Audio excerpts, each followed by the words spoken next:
This is a copy of what the first Bible printed in English in America looked like. This Bible was printed by the U.S. Congress in 1782. In the records, it says that this Bible was, quote, a neat edition of the Holy Scriptures for the use of our schools, end quote. So the first Bible printed in America in English was printed by Congress for the use of our schools. It's worse than that. In the front of the cover, it says that Congress resolved the United States and Congress assembled recommend this edition of the Bible to the inhabitants of the United States. So the first Bible printed in English in America was done by the guys who signed the documents, endorsed by Congress, and done for the use of schools.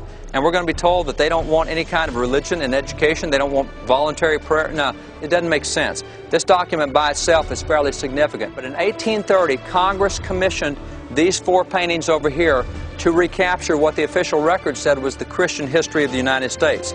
So in these four paintings you have really a span of several hundred years. If I take you through them chronologically, the first is back there, Columbus, landing in the Western world in 1492. They got out, they knelt down, they had a prayer service. You see the cross they have. They named the land where they had landed San Salvador, meaning Holy Savior, which tells you something of the thinking that was going on then. You come back over my shoulder here. This is the baptism of Pocahontas in Jamestown, and this was in 1613. Over here, the fourth painting is 1620. This is the embarkation of the Pilgrims coming to America. You see them gathered around the Bible there. You see the prayer meeting they're having. Now, if you just take those four paintings right there, those four paintings in this great secular hall of government, those four paintings represent two prayer meetings, a Bible study, and a baptism, which is not bad for a secular building. As a matter of fact, you're standing in what in 1857 was the largest church in the United States. It's the U.S. Capitol. Back on December the 4th of 1800, members of Congress, members of the Senate, Thomas Jefferson was over the Senate, you had John Trumbull over the House. They decided that on Sundays we would turn the Capitol building into a church building. And starting on Sunday, we started having services in the Capitol. Now, 6 weeks after that, Thomas Jefferson became President of the United States. But for his 8 years as President, he went to church here at the U.S. Capitol, listened to the sermons here at the Capitol, and being Commander-in-Chief, he decided he could help the worship here at the Capitol. He ordered the Marine Corps Band to come play the worship services at the Capitol. Now, that'd be kind of cool having the Marine Corps Band as your worship band, you know, in church.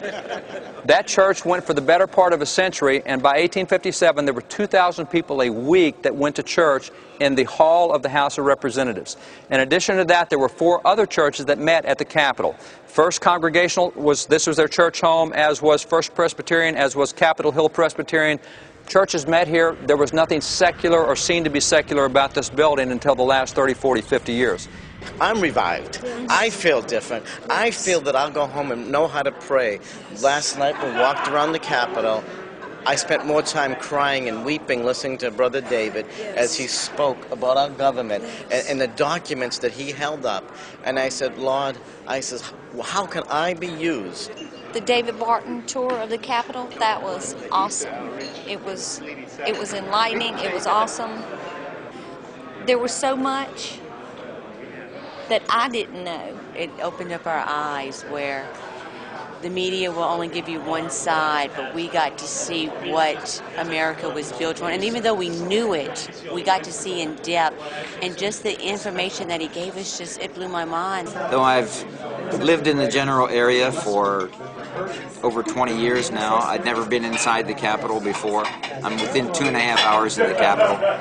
And David, the leader, was just phenomenal. So one of the highlights for me was going to the Capitol building and getting some history about what's been going on as far as how this nation was started. And we've been lied to, and that's the honest to God truth. And just and knowing that has really, I'm a little angry about it, and I'm at a point of getting the education that I need. You see the statue to the left of the door over there, that white marble statue? That is President James A. Garfield.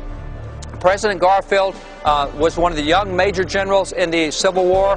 He was a war hero. He became Speaker of the House. He became the 20th President of the United States. And by the way, that man founded Howard University. General O.O. Howard took it over after he founded it. Just a really cool guy. But what we never hear about that President of the United States is that he was a minister during the Second Great Awakening. This is actually one of his letters, signed James A. Garfield, 1858. In this letter, President Garfield recounts that he had just finished preaching a revival service where that he preached the gospel 19 times in the revival. He says as a result of his preaching, he said that 34 folks came to Christ and he baptized 31 of them. Now that doesn't seem like a typical presidential activity today. That's what we used to do with presidents in the past.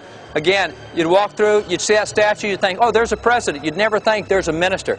We've so compartmentalized Christianity in such a small box that we don't realize our military leaders, our ministers, our educators, our presidents used to be ministers. That's why I say about 1/4 of these statues are ministers of the gospel.